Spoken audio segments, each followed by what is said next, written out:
আসসালামু আলাইকুম।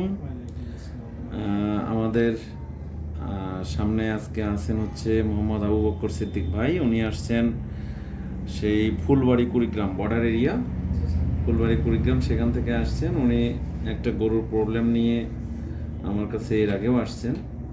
তো আবু বকর ভাই, আপনি এর আগে যখন আসলেন কতদিন আগে আসছেন আমার এখানে? আমার মনে নেই। রমজানে। আচ্ছা, গরুটার কি প্রবলেম ছিল আপনার? স্যার ওই শ্বাসকষ্ট ছিল। শ্বাসকষ্ট? জি স্যার। আর জ্বর, মানে নগদেই জ্বর খুব বেশি ছিল, 6 পর্যন্ত ছিল। আবার নাই আবার নাই, এই জ্বর থাকে আবার এই জ্বর নাই। হ্যাঁ, নাই। তারপরে কি করলেন? গ্রাম্য ডাক্তার নিয়ে এসে অনেক ডাক্তার ও ডাক্তার চিকিৎসা করলেন? জি স্যার। অনেক ক্ষতিগ্রস্ত আমি মানে। একটু দাঁড়াও, আচ্ছা স্যার, একটু দাঁড়াও। তারপরে বন্ধ করো পরে।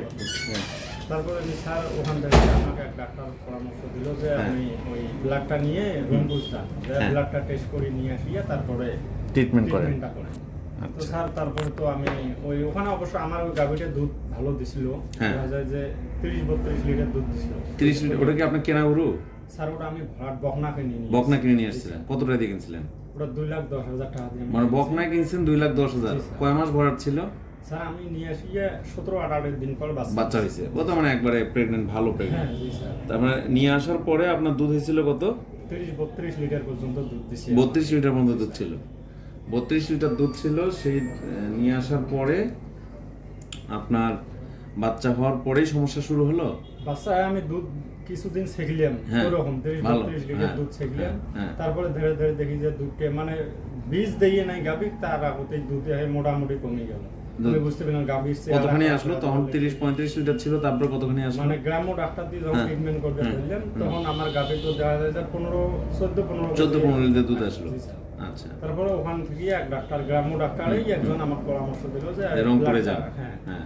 তারপরে ওখান থেকে আমি ওই ব্লাডটা আমাদের ওই ওখানকার একজন ডাক্তারের দ্বারা ব্লাডটা টানি নিয়ে তো আপনার এখানে আসলাম।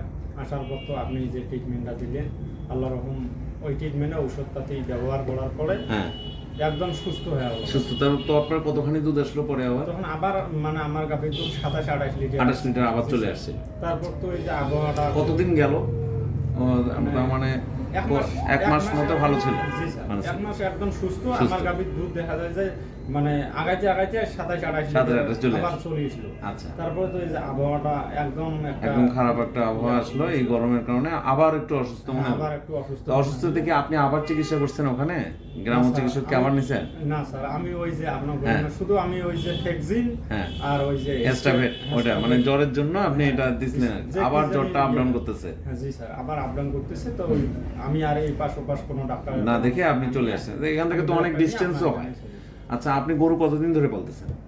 স্যার গাভী আমি 2012 সাল থেকে। 12 সাল থেকে পালেন, প্রায় 12 বছরের অভিজ্ঞতা। তো আপনি এত দূর থেকে যে আসেন, টাকাও তো খরচ হয়, সারাদিনটা যায়। এখানে এসে কি উপকার হয়? মানে আপনার কি মনে হয় যে আপনি এতদিনের অভিজ্ঞতা, আমি 12 বছরের অভিজ্ঞতা এবং আজকের যে বিষয়, এটা আমি একটু পার্থক্য করে দিতে চাই। সেটা হলো আমার এখানে তো খরচও হয়। টেস্ট করতে এক খরচ, আমাকে ভিজিট দেওয়া লাগে, দিয়ে প্রেসক্রিপশন করে নিয়ে যান, আবার ওষুধও আপনার অনেক টাকা যায়।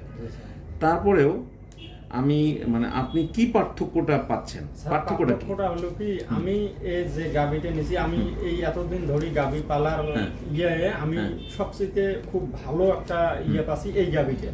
আচ্ছা। এখন এই গাভীটা খুব সুন্দর। আমার একটা মানে আমি খুব একটা সুফল পাচ্ছি এই ফার্মের, যতদিন থেকে ফার্ম চালাই সবচেয়ে বেশি সুফল আমি এই গাভীটা থাকি। আচ্ছা পাইছেন। হ্যাঁ। যখন আমার মানে এই ফার্মওয়ালা পাশাপাশি যে আরো ফার্ম আছে না, ওরা কিছু কিছু লোক আমার বলবে লাগছে গাভীটা বিক্রি করে দাও, আর ভালো হবে না, এটা বিক্রি করে দাও। মানে আমি এমন আমার গ্রাম্য ডাক্তারও কিছু বলছে যে গাভীটা বিক্রি করে দাও। স্যার আমি খুব ওই গাভীটা বিক্রি করার কথা শুনলে আমার খুব খারাপ লাগে। খুব খারাপ লাগে। আচ্ছা, যে বিক্রি করব না। তারপর আমি তো ওই যে ব্লাড করে নিয়ে আপনার যে যা হবে আমি ওখানে যাই। এখানে আপনাকে কে করলো? মানে আপনি কি আপনার এলাকায় কি আর কেউ এখানে এসে ট্রিটমেন্ট নিছিল? জি স্যার, জি স্যার। কেউ নিছিল? আরো অনেক লোকই নিছে, ট্রিটমেন্ট নিছে। তারা কি মানে ভালো আছে? নেওয়াশিস থেকে এক খামারি, মানে ওনার নাম হলো জাহিদুল ইসলাম। উনিও আপনার এখান থেকে ওই অ্যানাপ্লাজমা থাইরয়েড আপনার এখান থেকে ধরা পড়ছে। মানে ওনার খামারে ধরা পড়ছে একটা গাভীর, সেটা গাভীটা প্রথম বাচ্চা দিয়ে এই সমস্যাটা ওনার গরু কি ভালো আছে এখন? জি স্যার, প্রথম বাচ্চাটা দিয়ে এই সমস্যাটা হ্যাঁ, আছে। হ্যাঁ। পরবর্তী ওই গাভীটা উনি পরে ওই সেই সময় কোরবানি ফানছিল ওই হ্যাঁ গাভীটা। ওই জবাই করে দিচ্ছে ওটা। না জবাই জবাই করে করে নাই, হ্যাঁ। উনি ওই সময় মানছে ও যে গাভীটা কোরবানি, এটা আমি যতদিন এটা- বেঁচে থাকবে হ্যাঁ, আমি তারপরে বাচ্চা আমি এটা নেওয়ার শেষে এটা আমি কোরবানি করে দেবো। সেই গাভীটা ওনার মানে বাড়িতে 7টা বাচ্চা দিল, 7টা বাচ্চা দিন রানিং 7টা বাচ্চা আচ্ছা, দিল। আচ্ছা। এই যে এই বাচ্চাটা নেওয়ার শেষে উনি কোরবানি গাভীটা করবেন কোরবানি করবে। আচ্ছা। এখন এই যে আমার যে গাভীটা এই সময়ে ওনারও ফির ওই আরো একটা আরো গাভীর সমস্যা এই হয়েছিল। same Same সময়ে সমস্যা। একই সমস্যা। একই সমস্যা হয়েছিল। ওনারও অ্যানাপ্লাজমা থাইরয়েড, আমারও অ্যানাপ্লাজমা থাইরয়েড। উনি আপনার এখান থেকে ওই ট্রিটমেন্ট নিছে। আমি আবার অবশ্য মানে জানি না যে উনি এখান থেকে নিছে। পরবর্তী যখন আমি ফির ইয়ে করলাম, রিপোর্ট নিয়ে গেলাম, পরে ওনার রিপোর্ট আমার রিপোর্ট একটা করে দেখি যে মানে Same ওখানে সমস্যা। আপনারই নাম। ও আচ্ছা আচ্ছা মানে হ্যাঁ। এইভাবে বুঝতে পারবেন। পরে দেখি আপনার পরে উনি বললো আমাকে কোথায় যায় গেছে, পরে বললাম যে এইভাবে ওখানে গেছি। পরে উনি বললো যে আমিও ওখানে গেছি, যে আমার এই গাভিটারও এইরকম সমস্যা। পরে তো এখন আমার গাভি যেটা এই যে অনেক লোকে বিক্রি করবে বলে, পরে ওই লোক ফির আমার বলছে ভাই আমার এই গাভিটার এই সমস্যা ছিল, এই 7টা বাচ্চা দিল, আমি আর গাভি এখনো বিক্রি করিনি। এটা তো আর আমি বিক্রি করবো না, এটা আমি মানতে দিচ্ছি হ্যাঁ। এখন রানিং আরো একটা গাভি, ওনারও ওই 18-20 লিটার দুধ এখনো দেয় এই গাভিটা, ওই এই সমস্যাই হয়েছে। আচ্ছা তো ওনারও ওই গাভিটি এখনো সুস্থ আছে আল্লাহ ভালো আছে। তা আমার গাভিতে এই যে আবহাওয়াটা খারাপের কারণে হয়তো আবার একটু আবার ঝামেলা একটু হয়েছে। ইয়ে হয়েছে। তবে আপনার মানে এলাকায় যারা চিকিৎসা করে হ্যাঁ, আপনারা তো সমস্যায় পড়লেই আপনারা আগে যারা পল্লী চিকিৎসক গ্রামে তাদের কাছে যান, তারা চিকিৎসা দেয়, তারপর উপজেলা হাসপাতালে যান, বিভিন্ন জায়গায় চিকিৎসা দেন। তো ওই চিকিৎসার ধরন আর আমার চিকিৎসার ধরনের মধ্যে কি পার্থক্য আছে কি? জি স্যার, পার্থক্য আছে। জি স্যার। আচ্ছা। তো এই পার্থক্যটা কি আপনি কি মনে করেন যে এই সেক্টরের জন্য এটা দরকার আছে কিনা? জি স্যার, এটা এই ডেইরি সেক্টরের জন্য, এই খামারের জন্য এটার দরকার আছে কিনা? জি স্যার, আমি মনে করি মানে আমি যে এর আগে যে আসলাম খুব কম টাকায় আমার গাভিটা আল্লাহর রহম খুব সুস্থ দ্রুত সুস্থ হয়ে গেছে। আর এর আগে বললাম না আপনার যে এই গাভিটার পিছনে আমি প্রায় 20,000 টাকা না নষ্ট করছি। আমার এলাকার ওরাই খাইছে তো? ওরাই খায়। আচ্ছা, আমার এখানে ট্রিটমেন্ট করে কত টাকা খরচ হয়েছে আপনার? হয়তো দেখা যায় যে আমি হিসেব করে যদি দেখি আমার আপনার যাওয়া আসা টেস্ট এটা বাদ দিয়ে আপনি চিকিৎসার হিসাব ওই করেন। পাশে আমার চিকিৎসা, আমার ওখানে চিকিৎসায় আমার মানে সর্বোচ্চ টাকা যদি গেছে 3.5 থেকে 4,000 3.5 থেকে 4,000 মানে একটা যাবতীয় সহ যে ডাক্তার নিয়ে ওরা যে সময় সেগুলো সহ 3.5 থেকে 4,000। আপনার তারা যদি এই প্রবলেমটাই হ্যান্ডেল করতেই থাকতো আজ পর্যন্ত, তাহলে কত টাকা আপনার নাম নেমে যেত? মানে গরু তো সুস্থই হতো না, তো বিক্রি করতে বলছে, থাকতো না। কিন্তু অলরেডি আপনার হয়তো 50,000 টাকা চলে যেত, তারও বেশি চলে যেত। তো যাক, আপনাকে আশা করতেছি আপনার গরুটা খুব তাড়াতাড়ি ভালো হয়ে যাবে ইনশাল্লাহ। আজকের রিপোর্টটা অনেক ভালো। আমি এই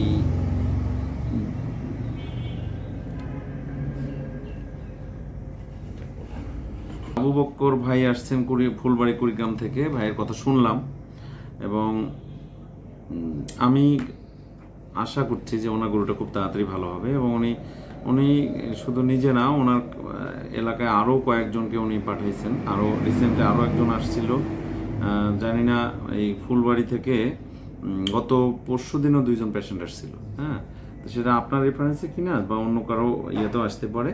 তো আপনারা যেভাবে এই ব্লাড নিয়ে এসে ট্রিটমেন্ট নিচ্ছেন, সঠিক রোগ ডায়াগনোসিস করে ট্রিটমেন্ট নিচ্ছেন, এইটা যদি কন্টিনিউ রাখেন এবং আমি মনে করি যে খামারিরা অনেক বেশি বেনিফিটেড হবে। আর এখন অনেক ধরনের রোগ আছে যে রোগগুলোর এখনও ডায়াগনোসিস সঠিকভাবে আমরা করতে পারি না, আমরা শুধুমাত্র সিমটম বেস ট্রিটমেন্ট দেই। সিমটম বেস ট্রিটমেন্ট দেওয়ার দিন আমি মনে করি শেষ হয়ে গেছে। এখন সঠিক ডায়াগনোসিস করে ট্রিটমেন্ট দিতে হবে, খামারিদের সঠিক দিক নির্দেশনা দিতে হবে, খামারিদেরকে সঠিক পথে এগিয়ে নিতে হবে। খামারি যদি বেঁচে থাকে তো আমাদের মতো ডাক্তাররা বেঁচে থাকবে, খামারি যদি মারা যায় তাহলে আমরাও বেঁচে থাকতে পারবো না। তাই আশা করি আপনারা যারা অনেকেই ট্রিটমেন্ট নিয়ে দুশ্চিন্তাগ্রস্ত আছেন, তারা সঠিক চিকিৎসার শরণাপন্ন হবেন এবং নিজেদের এনিমেলগুলোকে সুস্থ রাখার চেষ্টা করবেন। ধন্যবাদ।